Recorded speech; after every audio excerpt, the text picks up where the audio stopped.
Bon, on voit tous comment c'est fait une roue arrière. À chaque fois pour l'enlever, il faut arriver à mettre la chaîne sur le bon pignon. On s'en met plein les doigts, et surtout pour mettre le vélo dans la voiture. À chaque fois, c'est une tannée.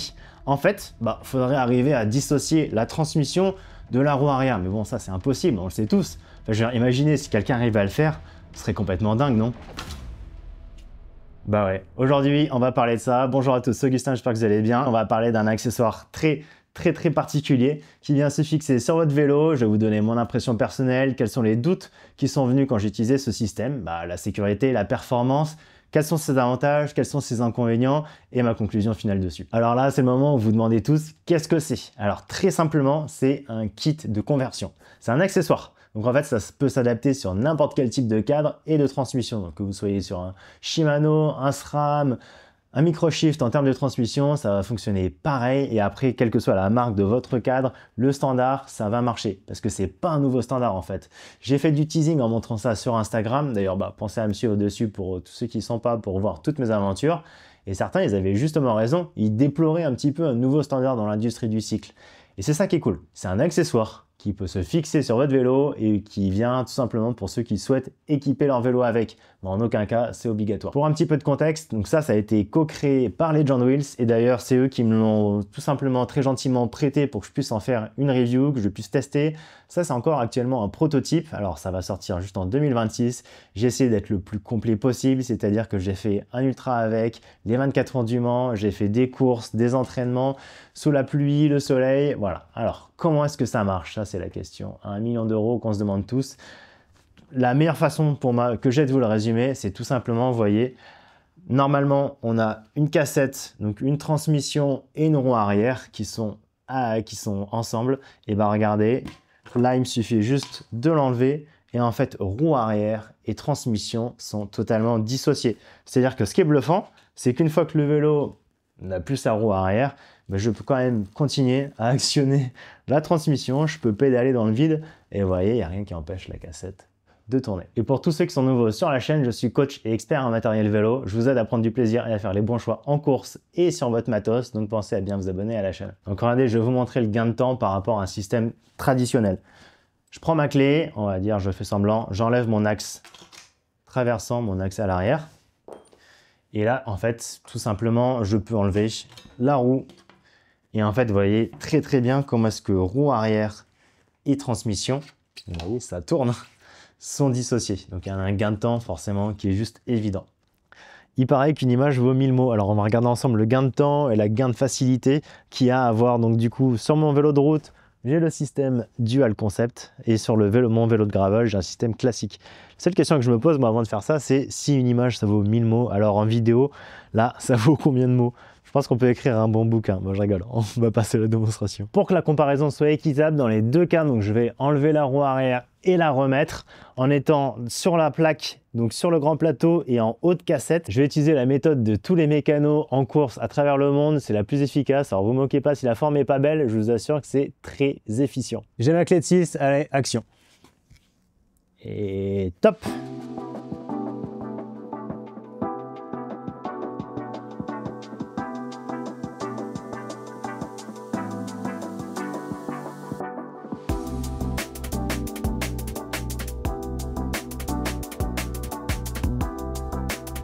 Allez, et 3, 2, 1.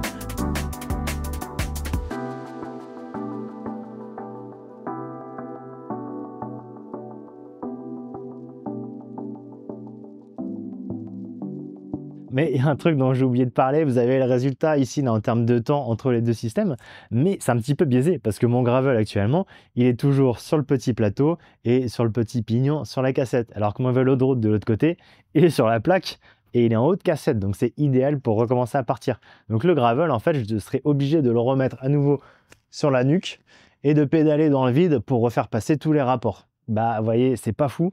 En tout cas, je sais pas si jamais je suis dans une situation où je suis pressé, par exemple, je suis en course et je veux repartir, ou au contraire, simplement, je veux recommencer à pédaler et j'ai envie d'éviter une étape supplémentaire. Dans ce cas-là, le système dual, il permet clairement de le faire et d'être sur le bon rapport instantanément pour repartir, pour recommencer à pédaler. Alors, pour expliquer un petit peu comment ça marche en détail, en fait, vous voyez, normalement, un axe traversant, il va de la patte de dérailleur jusque l'autre côté du cadre au niveau de l'étrier de frein. Et en fait, on prend un extraversant classique et en fait, on vient le couper en deux. Donc le corps de roue libre, la cassette, en fait, elle vient tout simplement se fixer sur le cadre et on a juste un extraversant qui vient faire la deuxième moitié donc du chemin, du cadre et qui vient se fixer dans le corps de roue libre. Donc en fait, vous voyez la nouveauté de ce système dual, il se situe dans le moyeu de la roue et dans ce type d'axe traversant et de corps de roue libre qui va se fixer sur le cadre. Alors je vais parler de deux points, la performance et sécurité, ensuite on va parler du prix. En termes de performance et de sécurité, pour la performance, moi c'était un doute que j'avais, vous me connaissez, je suis compétiteur et je suis toujours obsédé par ça. Il n'y a pas d'impact en termes de performance. Les roulements, ils restent les mêmes, on a la même taille de roulement et en termes de poids, ça ajoute que 12 grammes au système grâce à la cannelure anti-couple. Donc en fait, vous voyez, c'est négligeable. La sécurité, est-ce que c'est fiable? Oui. Est-ce que c'est solide? En fait, on a juste l'axe traversant qui est coupé en deux par rapport à un axe traversant normal, mais étant donné que les deux sont vissés l'un dans l'autre, c'est extrêmement résistant. Donc on n'a pas d'axe traversant qui va se barrer au premier dodan ou en descente. Non, je les ai testés au 24 heures du Mans, je les ai testés sur une course ultra de 300 km. Ça ne bouge pas, ça ne bouge juste pas. La question du prix maintenant pour boucler le tour des caractéristiques diverses du système. Donc là, c'est un prototype que j'ai, ça va être disponible en 2026. Le prix qui m'a été communiqué, c'est que ça va coûter entre 280 et 300 euros. Alors, je trouve que ça peut être rentable pour quelqu'un, par exemple, qui a deux paires de roues, qui a des belles cassettes, comme par exemple une SRAM Red ou une Dura-Ace. Je rappelle qu'une cassette chez SRAM, ça vaut très cher. Par exemple, une Red, le prix public annoncé de mémoire, on est environ à 600 euros. Alors que là, vous voyez, vu que la cassette, elle fait partie intégrante du cadre, en fait, j'ai juste à changer ma paire de roues si j'en ai plusieurs et j'ai besoin d'avoir qu'une seule cassette. Et pareillement, j'ai pas tous les changements de derrière qui vont changer d'une roue à l'autre. Et ça, on y revient un petit peu plus tard. Bon, vous en doutez, j'ai beaucoup de choses, énormément même, à dire sur ce système, cet accessoire dual de chez Legend Wheels. La première chose, c'est que roue avant et roue arrière ne sont pas interchangeables. En fait, il n'y en a que le moyeu de la roue arrière qui est différent par rapport au moyeu universel qu'on a jusqu'à présent dans le commerce. Et en fait, d'ailleurs, si roue avant et roue arrière étaient interchangeables, ce serait pas désirable. Je dis ça parce que j'ai déjà vu passer sur les réseaux sociaux, en fait, des systèmes, des prototypes où roue avant, roue arrière sont les mêmes. Et en fait, ce serait pas du tout quelque chose que je voudrais utiliser, en fait, à cause de l'inclinaison des rayons. En fait, on a des rayons qui sont beaucoup plus agressifs en termes d'angle d'attaque à l'arrière qu'à l'avant. Donc en fait, si on devait avoir les mêmes rayons à l'arrière, à l'avant, les deux, bref, en fait, ce serait pas une bonne chose, ce serait hyper tape-cul, ce serait une baramine, ce serait pas agréable. Quelque chose que j'ai appris en lisant vos commentaires, en fait, c'est que c'est le même système sur les motos d'endurance, donc en championnat EWC. J'espère que je ne me trompe pas, que j'ai bien retenu ma leçon. Mais vous voyez, donc c'est quelque chose qui existe, qui est déjà vraiment étraîné et qui est du coup quand même très fiable parce qu'en moto, ça bouge un petit peu plus qu'en vélo. Je sais pas si vous êtes au courant.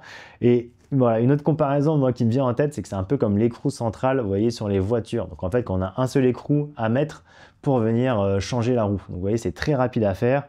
Et en tout cas, ce qui est clair, c'est qu'il y a des voitures qui roulent très bien sans écrou central. Donc c'est un petit peu au choix des personnes. Alors quand on parle de roue, il y a un truc qui est super important, c'est quel bruit est-ce que ça fait? Alors là, on a un système qui est à cliquer. Donc vous voyez, le système un peu plus classique quand même s'il n'y a pas vraiment de normes, ça va être le système ratchet.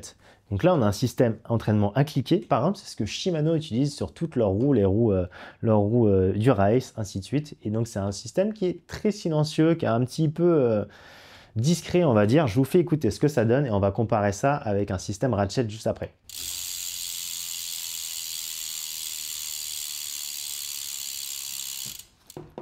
Vous voyez, ça fait vraiment pas beaucoup de bruit. En comparaison, je vais vous prendre mon gravel,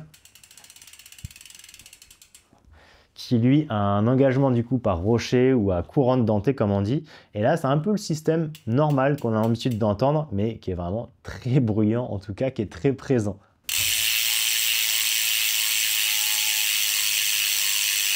Je ne sais pas à quel point ça va rendre à la caméra avec le micro, mais je vous dis, le volume sonore entre les deux, la différence, elle est très importante. Je vais aborder la question la plus juteuse de cette vidéo peut-être, c'est quels sont les avantages et quels sont les inconvénients de cet accessoire selon moi à l'utilisation, qu'est-ce que j'ai pu relever. Je vais commencer par les plus, et le premier plus déjà que je vois, c'est pour enlever et mettre le vélo dans la voiture Et là, pour moi, franchement, c'est révolutionnaire, c'est un game changer, ça vient complètement modifier les habitudes, parce que vous voyez, très souvent, c'était vraiment flemme quand même et j'ai fait beaucoup de coturage pour aller sur des courses avec des personnes, quand on a beaucoup d'affaires et qu'il faut mettre le vélo dans le coffre, des fois, c'est vraiment une tannée. Et bah là, plus du tout, c'est une partie de plaisir, on n'y pense même pas en fait, ça vient plus en friction. Donc si jamais vous mettez le vélo dans le coffre, dans la voiture, ça va vous changer la vie. Un autre point aussi qui est juste monumental pour moi, en fait, c'est à quel point toutes les pratiques où on a besoin de changer rapidement et facilement de roue, donc que ce soit gravel, cyclocross, VTT, ou encore même si vous avez des roues pour sortie plate et des roues pour l'école, ça va vous vraiment changer la vie parce que dans ce cas-là, c'est un jeu d'enfant. On n'a plus besoin de se poser la question d'avoir plusieurs cassettes, de l'usure des cassettes, des réglages, de la transmission entre les différentes roues, ainsi de suite. On arrive sur une course de gravel, on sait qu'il va faire très boueux, au contraire qu'il va faire sec. On a ces deux paires de roues avec les pneus en conséquence. Et le matin même, on peut directement chausser les bons pneus. En fait, on a juste à mettre la bonne paire de roues directement dedans. C'est extrêmement simple, il n'y a pas de friction. Il n'y a plus besoin de se prendre la tête. Vraiment, ça, c'est incroyable. Incroyable. Et le fait de ne pas avoir acheté plusieurs cassettes, vraiment, je trouve ça génial. Un autre truc aussi, c'est que j'ai trouvé que c'était beaucoup plus simple pour changer une chambre à air en bord de route. Ouais, en fait, il y a juste à faire tomber la roue. On peut changer la chambre à air. On n'a pas besoin de s'embêter, de toucher à quoi que ce soit, en fait. Ça, j'ai trouvé très agréable. Et puis, pareil, on vient faire la réparation et on n'a pas les mains sales. C'est trop bien. Vraiment, c'est trop bien. Et voilà, dans cette dynamique-là, c'est aussi super simple pour faire l'entretien, le lavage ou même le réglage du vélo quand on vient mettre le vélo sur pied d'atelier. C'est très simple, on a accès directement à tous les réglages pour l'entretien. Et surtout, si jamais on vient nettoyer, on enlève la roue. On n'a pas de chance comme ça de contaminer le disque quand on vient nettoyer sa transmission. Très, très, très utile. Et pas de souci, vous voyez, quand on veut enlever la roue, regardez là, je suis sur grand plateau, en haut de la cassette, tout du long, quand je vous ai fait un petit peu la démonstration du système. Si je voulais enlever la roue, normalement, sur un système classique, il faudrait que je me mette sur le plus petit pignon de la cassette et il faudrait que je me mette sur le petit plateau. Parce que sinon, j'arracherais tout ou simplement, en fait, ce serait juste pas possible.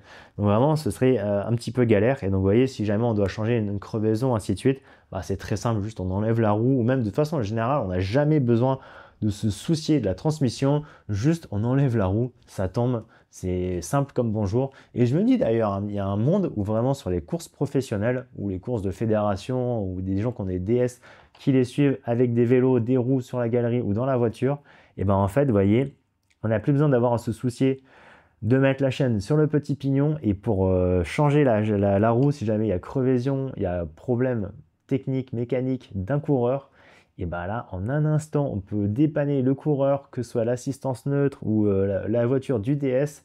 Vraiment, je vois une possibilité d'utilisation sur les courses pro qui me semble énorme. Et enfin, le dernier gros plus, à mon sens, c'est que c'est un accessoire. Donc vous voyez, c'est pas indispensable. Les vélos, ils ont roulé jusqu'à présent. Si vous avez un vélo qui n'a pas ça, il va rouler très bien au futur. Par contre, je trouve que c'est un plus très sympa où beaucoup de monde peut se retrouver pour améliorer sa qualité de vie autour de sa pratique du vélo. Les points un petit peu moins glamour, c'est quoi les inconvénients, les axes d'amélioration potentiels que j'ai pu relever sur ce système? Encore une fois, j'ai essayé d'être le plus exhaustif possible, le plus honnête avec vous possible. Et le premier point pour moi, c'est les personnes qui vont souvent utiliser leur vélo en extérieur et en intérieur. Je pense que du coup, vous avez compris, vu que la cassette elle reste sur le cadre, en fait, si jamais vous voulez prendre votre vélo, enlever la roue pour le mettre sur votre home trainer, et vous n'allez pas pouvoir mettre la cassette du cadre sur la cassette du home trainer. Donc pour l'instant, c'est pas encore compatible avec une utilisation sur home trainer. Le deuxième point pour moi, il vient au moment de l'achat, mais également parfois dans la maintenance, et c'est le fait que ce système, il est quand même assez compliqué. C'est vraiment un public averti qui pourrait le poser lui-même. Je pourrais, mais clairement, c'est pas quelque chose que je conseillerais au courant des mortels. Donc je pense qu'il faut passer par la case mécano, ou en tout cas par la case professionnelle, magasin de vélo pour faire poser ce système. Alors, c'est pas très grave parce que généralement, c'est ce que vous faites, c'est l'habitude des gens de passer par les mécanos. Mais je me dis, si jamais au quotidien, par exemple, vous voulez changer la cassette, vous n'allez pas pouvoir le faire seul. En tout cas, je pense pas.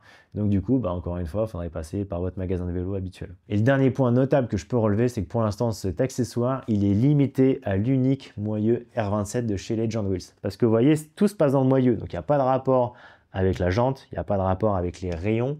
Et c'est tout dans le moyeu. D'ailleurs, en fait, si jamais vous voulez équiper cet accessoire et que vous avez une paire de roues que vous adorez, vous allez chez un monteur de roues ou chez un professionnel, vous mettez ce type de moyeu directement sur votre paire de roues et vous pouvez continuer à l'utiliser. Vous n'êtes pas obligé d'acheter une nouvelle paire de roues. Fin de la parenthèse. J'ai contacté la marque du coup à cet égard-là et ils m'ont fait 2 affirmations qui sont extrêmement positives à mon sens. La première, c'est qu'ils vont ouvrir du coup la vente du moyeu R27 à d'autres marques et à d'autres monteurs de roues. Donc, vous voyez, vous allez avoir beaucoup plus de choix pour utiliser cet accessoire chez d'autres marques. Et la deuxième affirmation du coup, c'est qu'à l'avenir, ce ne sera pas seulement limité au moyeu R27 de chez Legend Wheels et que ce sera possible sur d'autres moyeux d'autres marques. Donc je sais pas, je dis totalement au pif. Par exemple, DT Suisse, c'est le nom que tout le monde va connaître, Bitex, Novatec, ainsi de suite. Et donc du coup, s'ils viennent ouvrir ce système-là, ce brevet sur d'autres moyeux du marché, franchement, ça devient vraiment intéressant.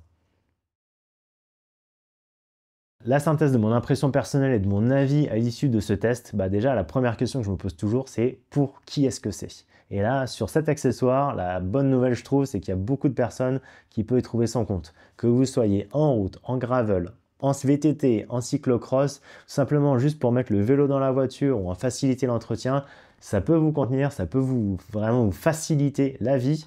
Et vous voyez, j'aurai même une utilisation en course pro pour le dépannage des coureurs. Donc la plage d'utilisation, elle est très large. Donc à mon avis, vous voyez, c'est potentiellement une révolution dans la pratique du vélo et je suis très heureux d'être la première personne en France à venir tester ce système. Et on s'est adopté en moto, s'est adopté en voiture et tout le monde peut y trouver son compte. Il ne reste plus qu'à voir en fait si les cadors de l'industrie et des transmissions surtout, donc je pense à SRAM et Shimano, est-ce qu'ils souhaiteraient jouer le jeu là-dessus parce que nous on arrive les petits Gaulois, on a ce système, est-ce qu'ils vont l'adopter? Parce que je me dis si jamais ils ont envie de mettre la main à la pâte et même de faire du co-développement, on pourrait avoir des itérations et des progressions sur ce système. Dans 5-10 ans, on aurait des trucs complètement fous et là pour le coup on aurait un nouveau standard alors qu'aujourd'hui c'est un accessoire qui est très utile. Et ça, à mon avis, Legend Wheels, ils l'ont dans le radar. Et c'est pour ça que si pour l'instant, pour le lancement, c'est juste limité au moyeu R27, c'est pour ça, vous voyez, qu'ils veulent le proposer aux autres monteurs de roues et que ce sera possible d'être monté sur n'importe quelle paire de roues, en fait. Et qu'à l'idée, je pense, à terme, c'est que le programme Dual, il peut être compatible avec le plus de moyeux possible pour avoir le choix le plus large possible et que ce ne soit pas juste limité à la marque Legend Wheels. C'était Augustin et on se retrouve directement dans les commentaires de la vidéo. Si vous avez des questions, des remarques, des critiques même, allez-y. Moi, j'ai envie d'échanger avec vous. Je serai toujours présent dans les commentaires. Pensez à bien vous abonner à la chaîne et on se retrouve à la prochaine. Ciao, ciao.